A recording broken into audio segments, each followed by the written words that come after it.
years of excellence. Sun International Institute of Tourism and Management. మీతో coffee cheers కొడుతున్నాం మన ఇద్దరం. తప్పకుండా సార్. సంతోషమైన విషయం. తప్పకుండా. చెప్పండి. చాలా చాలా సంతోషం. మీరు సహజంగా కొద్దిగా ఇంటర్వ్యూలకు దూరంగా ఉంటారు కానీ నా మీద ప్రేమతో దయతో నాకు అవకాశం ఇచ్చారు. చాలా చాలా సంతోషం. యాడ్ ఫిల్మ్ మేకర్గా నేను వచ్చి 10 ఏళ్ళైనా 400 యాడ్స్ చేసిన మీతో పనిచేయడానికి నాకు ఎందుకో నా దురదృష్టం ఏమో చాలా కాలం పట్టింది. అండ్ అల్టిమేట్గా నేను మొత్తానికి మీతో పనిచేయగలిగాను. అది నేను గర్వంగా చెప్పుకుంటాను. మీ నటన పట్ల సదభిప్రాయం ఉన్న వ్యక్తిగా నేను ఎప్పటి నుంచో అనుకుంటున్నాను. చాలా సంతోషం అండి. మేము ఇప్పుడు అంత కొత్త వాళ్ళతో చేయడం చాలా ఇంట్రెస్టింగ్గా ఉంటాం మేము. అవును అవును. ఎందుకంటే పాత వాళ్ళు దాదాపు అందరూ ఫేడ్ అవుట్ అయిపోయారు, ఎవరు లేరు, చచ్చిపోయారు. అందుకని కొత్త వాళ్ళందరినీ బాగా ఎంకరేజ్ చేస్తాం. కొత్త వాళ్ళు ఏది అడిగినా ఇప్పుడు ఇవాళ మీ ఇంటర్వ్యూకి రావడానికి కారణం అదే. లేకపోతే జనరల్గా వీటికి అన్నిటికీ దూరం. అవును, రాము, ఇంటర్వ్యూలకు రాము, ఈ క్యాసెట్ రిలీజులకు వెళ్ళటం మానేసాము. ఎందుకు వెళ్ళినా వీడిని ఆడిపోగటం వాడిని ఈడిపోగటం తప్ప ఉపయోగపడేది ఏమి ఉండలేదు. బట్ ఏదైనా మీరు చెప్పారే, తెలుగువాడిగా పుట్టడం అనేది మనం చాలా గర్వపడాల్సిన విషయం. అవును. తెలుగు భాష అంటే అంత తీపిగలది. తెలుగు భాష కాకుండా తెలుగువాడిగా పుట్టడం, తెలుగు సినిమాల్లో యాక్ట్ చేయటం, 10 మందికి మనం నీతులు చెప్పగలగటం, అది మనం చేసుకున్న పూర్వజన్మ సుకృతం అని నేను నమ్ముతాను. కరెక్ట్. అందులో వేరే మాటకు తావే లేదు. అవును. నేను మీ గురించి నా సమాచారాన్ని సేకరించినప్పుడు లేదా మీ గురించి మొదటి నుంచి తెలుసుకుంటూ వచ్చినప్పుడు తెలుగు ప్రజల ఆరాధ్య దైవం, ప్రాతస్మరణీయుడు శ్రీ నందమూరి తారక రామారావు గారి జీవితంలో మీది ఒక అభిన్నమైన అంగం. ఆయనతో కలిసి మీ లైఫ్ ట్రావెల్ చేసిన పద్ధతి అమోఘం. అవునండి. అంత గొప్ప వ్యక్తి సాన్నిహిత్యం, అంత గొప్ప వ్యక్తి ప్రేమ పొందిన మీరు తొలిసారి అన్నగారిని ఎప్పుడు కలిశారు? ఆ విశేషం మాతో పంచుకోండి సార్ ప్లీజ్. రామారావు గారితో కలిసి పని చేయటం అనేది పూర్వజన్మలో చేసుకున్న సుకృతం అండి. లేకపోతే ఆయనతో కలవటం చాలా కష్టం. నేను స్టేజ్ ఆర్టిస్ట్ని. దాదాపు ఒక 100 నాటికలు కానీ నాటకాలు కానీ వేశాను ఎప్పటి నుంచో. అందుకనే నా చదువు గుంటనాగిపోయింది. చదువుకొని ఇచ్చేవాళ్ళు కాదు. రిహార్సల్స్ అన్ని రూమ్లోంచి లాక్కెళ్ళిపోయేవాళ్ళు.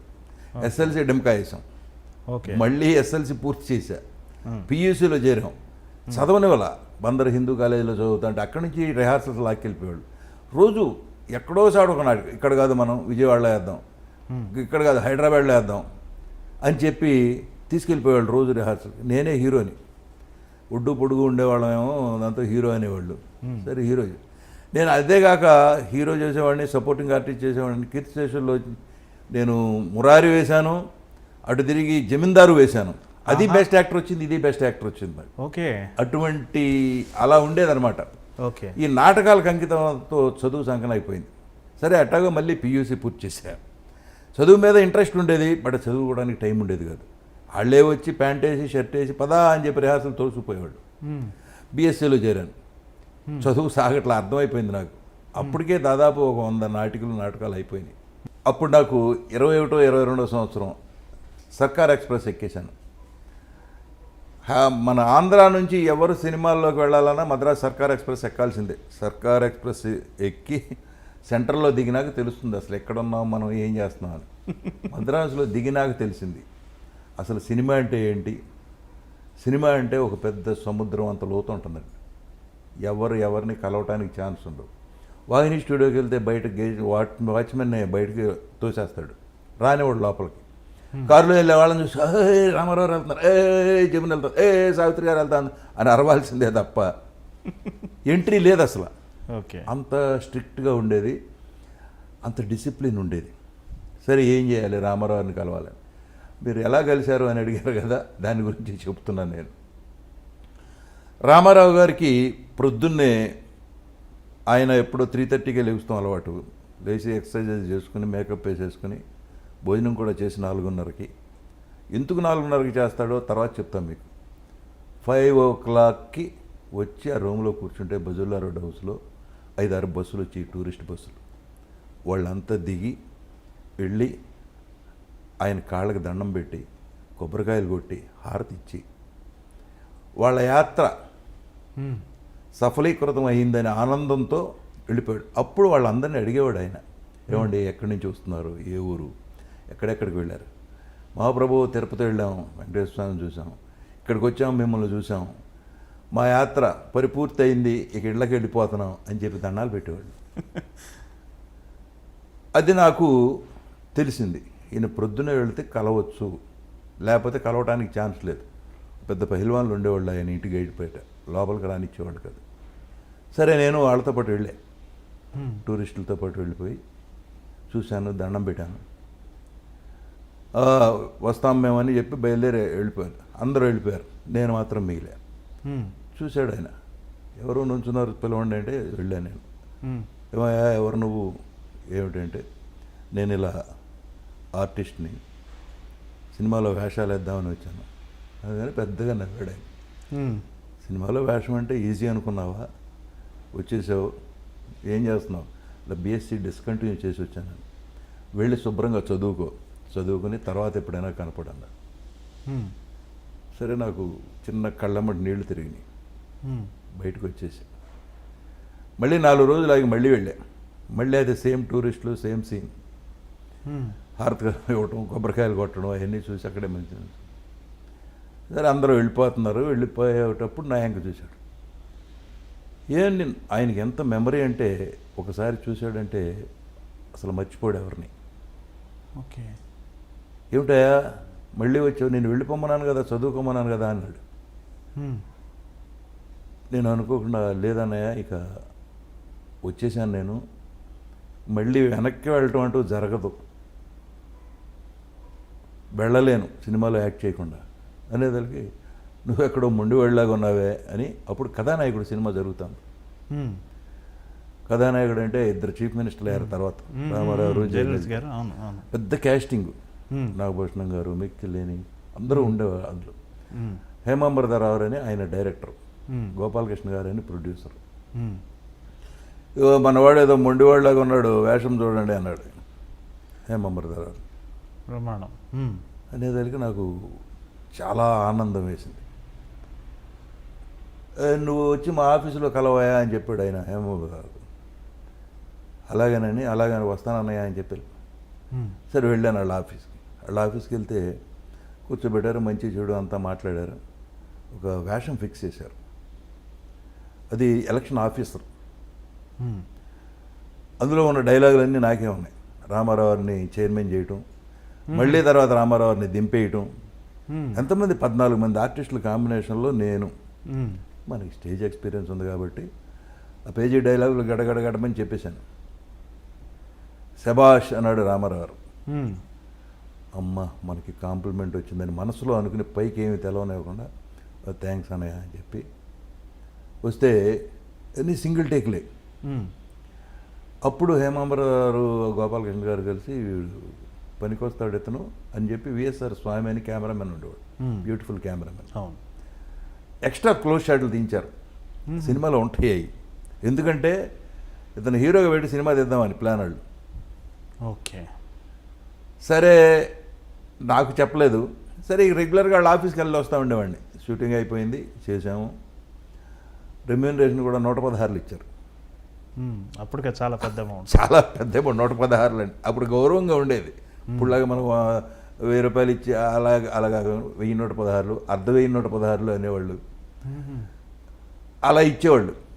సరే తీసుకుని వెళ్ళిపోయిన తర్వాత ఒక చెప్పారు మంచి రోజు చూసి, నిన్ను హీరోగా పెట్టి సినిమా తీద్దాం అనుకుంటున్నావా అని చెప్పి ఒక డ్యాన్సరు, ఆవిడ పేరు కూడా గుర్తులేదు, మర్చిపోయాను. రిహార్సల్ చేయించారు ఒక 4 రోజులు మా ఇద్దరితో.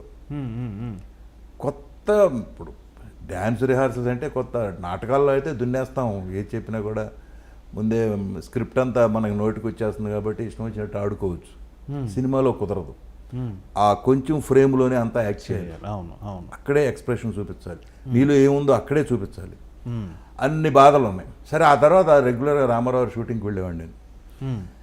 ఈ ట్రైనింగ్ తీసుకోవటం కన్నానండి చూసి నేర్చుకోవటం చాలా ఉంది. ఒక ఆర్టిస్టు యాక్ట్ చేస్తా అంటే చూసి నేర్చుకోవడం అనేది అద్భుతం. వాళ్ళు నేర్చుకోవచ్చు. ఎవరి దగ్గరికన్నా వెళ్ళి ట్రైనింగ్ డైలాగ్ ఎలా చెప్పాలి నేర్చుకుని అది దానివల్ల బాణం వేయటం, అది ఏమి గాలిలో బాణమే. అది మనకి పెద్ద ఉపయోగం ఉండదు. చూసి నేర్చుకోవడంలో ఎక్కువ ఉంటుంది. Practical. అందుకని ఎక్కువ సినిమాలు షూటింగ్ జరిగే చోటుకి వెళ్ళేవాడిని నేను. సినిమాలు ఎక్కువ చూసేవాడిని. ఎవరు చేశారు, ఆయన ఎలా చేశాడు, ఈయన ఎలా చేశాడు. ఆ రోజుల్లో పోటాపోటీ ఉండేది. పక్క ఆర్టిస్ట్ ఏం చెబుతున్నాడు, మనం ఏం చెప్పాలి, వాడు ఎక్స్ప్రెషన్కి మనకు కౌంటర్ ఏమి ఇవ్వాలి, ఎవరికాళ్ళు క్యారెక్టర్ డెవలప్ చేసుకోవడంలో ఉండేవాళ్ళు. అందుకని ఆ రోజుల్లో ఎవరికి ఇళ్ళు లేవండి, కారులు లేవు. ఒక అంబాసిడర్ కారు ఉంటే 8 మంది వెళ్ళేవాళ్ళం కారులో.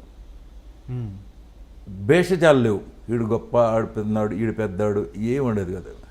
ఇలా పర్సనల్ మేకప్ మీద లేరు, ఎవడో లేరు. అందరికీ కలిసి ఎవడో ఒకడు ఉండేవాడు, వాడే అందరికీ ఇచ్చేవాడు. కలిసి వెళ్ళిపోయేవాళ్ళం, కలిసి కూర్చునేవాళ్ళం, కలిసి తినేవాళ్ళం. ఆ రోజుల్లో ఈ రోజుల్లాగా క్యారియర్లు పెట్టడం, 10 రకాల కూరలు పెట్టడం అవన్నీ ఉండేవి కాదు. 2 ఇడ్లీ 2 వడ ఒక ప్యాకెట్ ఇచ్చేవాడు పొద్దున్నే. అది టిఫిన్ ఆ పూటకి. కాఫీ ఇచ్చేవాడు. మధ్యాహ్నం కాస్త సాంబార్ అన్నం, కాస్త పెరుగన్నం పెట్టేవాడు, 2 పొట్లాలు. అవి తినేవాళ్ళం అంతే. తర్వాత వచ్చేసరికి అసలు క్యారియర్లు, ఆ హోటల్ నుంచి ఇది, ఈ హోటల్ నుంచి ఇది, ఇలా తెప్పించడం మొదలెట్టారు. అలా ఉండమట్టి అంత డిసిప్లిన్గా సినిమాలు ఉండేవి, వేషాల మీద అంత ఇంట్రెస్ట్ ఉండేది. ఇప్పుడు మనం రామారావుని ఫస్ట్ ఎలా కలిసానని నేను చెప్పాను కదా, అక్కడి నుంచి ఇక కంటిన్యూ అయిపోయాను. ఆయన షూటింగ్ ఎక్కడుంటే అక్కడికి వెళ్ళిపోయేవాడిని. అక్కడ ఎవరు ఆపేవాళ్ళు కదా ఇక నన్ను. కూర్చొని చూస్తూ ఉండేవాడు ఆయన ఎలా చేస్తాడు. మెస్మరైజ్ చేసేవాడు. ఆయన యాక్ట్ చేస్తా అంటే అలా నోరు తెరిచి కూర్చునేవాళ్ళం, అలా ఇమ్మర్స్ అయిపోయేవాళ్ళం అనమాట. ఇంత మహానటుడు, ఏ వేషం వేస్తే ఆ వేషంలో. ఇప్పుడు జనరల్గా ఆర్టిస్ట్ అనేవాడండి ఒక మట్టి ముద్దలు అంటాడు. దాన్ని డైరెక్టరు ఎలా మోల్డ్ చేస్తే అలా మోల్డ్ అవుతాడు. కరెక్ట్. మీరు రాక్షసుడిగా మోల్డ్ చేయొచ్చు, అందగాడిగా మోల్డ్ చేయొచ్చు, కుంటివాడిగా మోల్డ్ చేయొచ్చు. మీరు ఎలా మోల్డ్ చేస్తే ఆర్టిస్ట్ అలా మోల్డ్ అవుతాడు. ఆర్టిస్ట్లో ఉన్న స్పెషలైజేషన్ అది తెలుసుకున్న డైరెక్టర్లు ఈ క్యారెక్టర్లన్నీ క్రియేట్ చేశారు, ఒకదాని తర్వాత ఒకటి. రాముడు, కృష్ణుడు, దుర్యోధనుడు, భీముడు. అలాగే ఆర్టిస్ట్కి కూడా ఇంట్రెస్ట్ ఉండాలి. మనం వేసుకునేటప్పుడు ఏం చేయాలి, ఏ మేసం పెట్టుకోవాలి, ఈ డైలాగ్ ఉంది ఎలా చెప్పాలి, మాడ్యులేషన్ ఎలా చెప్పాలి, ఎక్కడ ఆపాలి, ఎక్కడ పైకి లేపాలి, ఎక్కడ దింపాలి, ఇవన్నీ నేర్చుకోవాలండి. నేను ఇవన్నీ ఎందుకు చెబుతున్నానంటే ఆ గోల్డెన్ యుగంలో పనిచేసి ఉన్నాం కాబట్టి, ఆ గోల్డెన్ మనుషులతో పనిచేశాం కాబట్టి కరెక్ట్ నేను చెప్తున్నా. ఇది ఎవరికైనా ఉపయోగపడితే వాడుకుంటారు. ఇవాళ జనరేషన్లో మన మాట వినేవాళ్ళు కూడా ఎవరూ లేరు. డిసిప్లిన్ అండి. 7 గంటలకు షాట్ అంటే అందరూ 6:30కి విత్ మేకప్ డ్రెస్తో రెడీగా ఉండేవాళ్ళు. మరి ఇవాళ కంపారిజన్కి వస్తే మరి ఎవరన్నా ఒక్కళ్ళన్నా 10 ఎవరూ రావట్లేదు. అతను 10కి రాడుగా, మేము ఎందుకు పొద్దున్నే వచ్చి ఏం చేయం అనే స్టేజ్ తీసుకొచ్చేసారు. చూసేదానికి సినిమాల మీద కాన్సన్ట్రేషన్ తగ్గింది. తర్వాత మెయిన్ క్వాలిటీ పడిపోయింది. ప్రొడ్యూసరు బాగుంటే 10 ఫ్యామిలీలు బతుకుతాయి. 10 ఫ్యామిలీలకి అన్నం పెడతాడు ప్రొడ్యూసర్ అని. ప్రొడ్యూసర్ని గౌరవించేవాళ్ళు. ప్రొడ్యూసర్ వస్తే లేచి నుంచునేవాళ్ళు, దండాలు పెట్టేవాళ్ళు. ఇవాళ అసలు ప్రొడ్యూసర్ కాదు, ఎవరు వచ్చినా గౌరవం లేదు, దండం లేదు. ప్రొడ్యూసర్ ఉన్నాడో చచ్చాడో ఎవరికి అలవలేదు. ఈ సినిమా మనది అనుకునేవాళ్ళు లేరు. ఈ ప్రొడ్యూసర్ మనాడు. ప్రతి సినిమాని మేము ప్రేమించేవాళ్ళం. సినిమా అంటే అంత ప్రేమగా ఉండేది. ఈ సినిమా మనది, బాగా రావాలి. ఈ సినిమా రోజునే చెప్పేవాళ్ళు ఇది 100 days ఆడుతున్నారా డెఫినెట్గా అనేవాళ్ళం. ఎందుకు, సీన్స్ చూస్తా అంటే తెలిసి, మన ఆర్టిస్టులు పెర్ఫార్మెన్స్ చూస్తా అంటే తెలిసిపోయేది. అందుకే మీకు హేమాహేమీలైన ఆర్టిస్టులు వచ్చారు.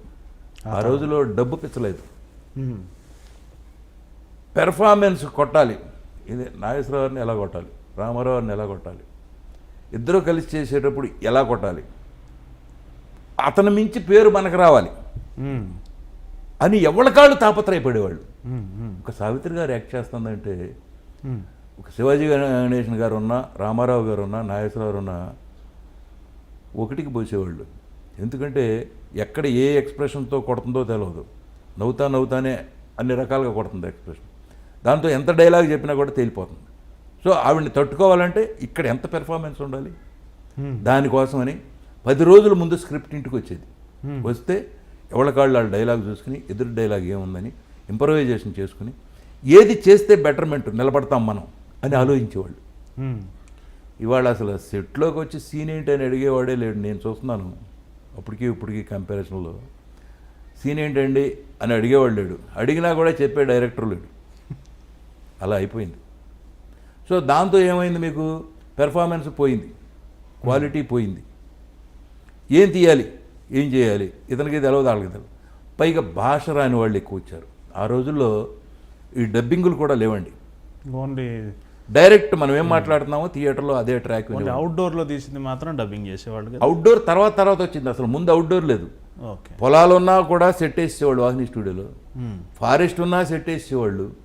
ఓకే. తర్వాత ఈ మెచ్చిల్ కెమెరాలు ఇవన్నీ రాలా, యారీ ఇవన్నీ రాలా, మిచ్చిల్ ఒకటే ఉండేది. ఆ మిచ్చిల్తో ఏంటంటే పెద్ద బండలాగా ఉండేది అది. మీరు ఏం మాట్లాడినా డైరెక్ట్ రికార్డింగ్ అనమాట.